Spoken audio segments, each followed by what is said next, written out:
급식위생지킴이입니다. 오늘은 여러분들과 함께 급식소에서 위생적인 식재료 보관 관리에 대해 알아볼 거예요. 특히 식중독 예방에 있어 열처리 못지않게 중요한 관리 단계가 냉장, 냉동 온도 관리입니다. 식중독균이 증식하기 좋은 온도에 머무르는 시간을 최대한 줄일 수가 있기 때문입니다. 그럼 지금부터 식재료를 위생적으로 보관하기 위한 냉장, 냉동 관리 방법에 대해 알아볼까요? 식품은 보관 온도를 유의해서 관리해야 하는데요. 식품의 표시사항을 확인하면 크게 냉장 보관, 냉동 보관, 상온 보관, 실온 보관으로 구분해 볼 수 있습니다.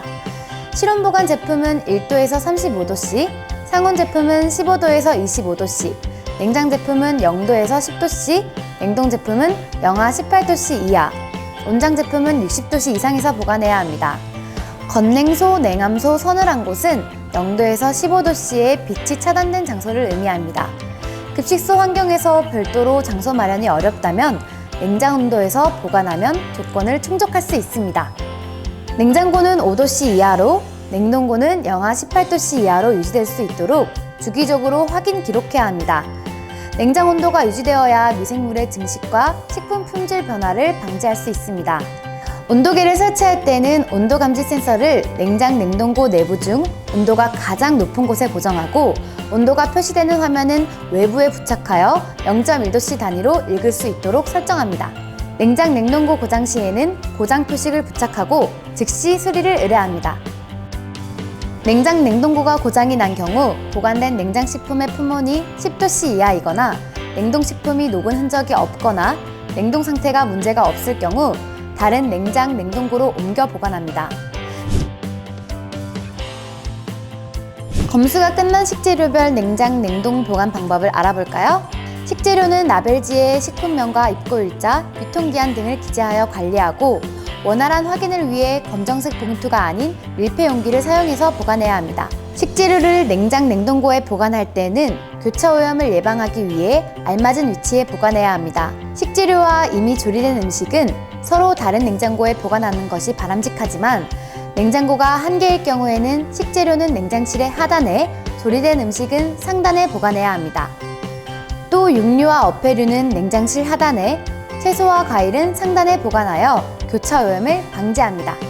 냉장고 문을 자주 열게 되면 내부 온도 상승이 발생하므로 필요시에만 신속하게 개방하여 관리할 수 있도록 합니다.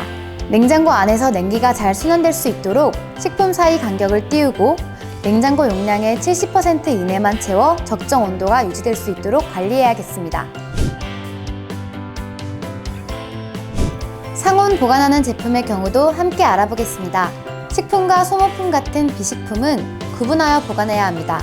특히 세척제와 소독제는 별도로 보관해야 합니다. 식품은 벽과 바닥으로부터 15cm 이상 떨어지게 보관해주세요. 식품은 먼저 입고된 것을 먼저 사용하며 유통기한이 경과되지는 않았는지, 통조림의 경우에는 찌그러진 부분이 없는지 식재료 보관 상태를 주기적으로 확인하여 관리해야 합니다. 유통기간이나 소비기한이 만료하면 바로 제품을 폐기합니다. 식품을 보관할 때에는 라벨지에 표시사항을 작성해서 부착한 후에 보관하는 것이 좋습니다. 라벨지를 부착하면 작아서 보이지 않는 글씨를 크게 적을 수 있고 1차 농수산물같이 표시사항이 없는 식재료를 더욱 쉽게 관리할 수 있기 때문입니다.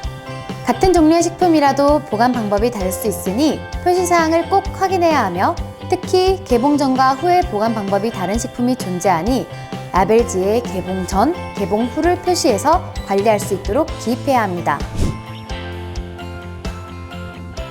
대용량 식품을 구매하여 식품을 소분해서 관리해야 하는 경우가 있는데요. 이때 소분한 식품도 마찬가지로 표시사항이 기재된 라벨지를 부착해서 관리해야 합니다.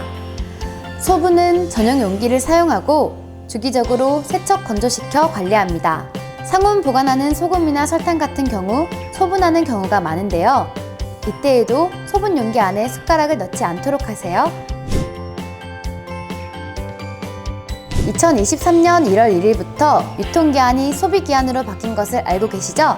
유통기한은 특정 제품이 제조된 후에 시중에 유통될 수 있는 기한을 의미하며 소비기한은 소비자가 식품을 먹어도 건강상의 이상이 없을 것으로 판단되어 소비자가 실제로 식품을 섭취할 수 있는 기간을 의미합니다.